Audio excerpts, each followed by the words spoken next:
What if I told you that you are not walking through this season of your life alone? Maybe there are things you are facing right now that nobody knows about. You may smile when people see you, but deep inside, you are asking, what will happen next? But today, I want you to remember this powerful truth.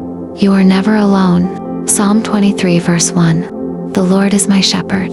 I shall not want. When God is your shepherd, you don't have to know everything about tomorrow. You only need to trust the one who already knows tomorrow. A shepherd leads. He knows where you are. He knows where you have been. He knows where you are going. He knows what you need. And he knows the things you cannot see. There may be paths you want to take that God is actually protecting you from. You may not understand everything God is doing, but you can trust your shepherd. Psalm 23 continues by describing green pastures and still waters. This reminds us that God cares about our rest. Maybe you've been carrying too much.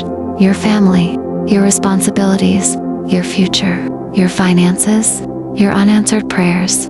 You have been trying to solve everything at once, but you were never created to carry every burden by yourself. God knows when your soul needs rest. He gives you peace while you wait. He gives you strength while you walk. And He gives you hope when you don't yet see the answer. He hears the prayers you cannot even put into words, and He is able to restore what life has drained from you. He can restore your joy. He can restore your strength. He can restore your hope. God is not finished with you. Psalm 23 also reminds us that God leads us in the right paths.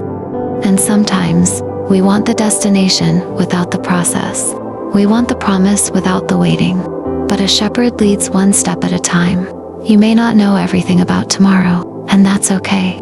You don't need to know everything about tomorrow to obey God today. Wait, listen, and take the next right step.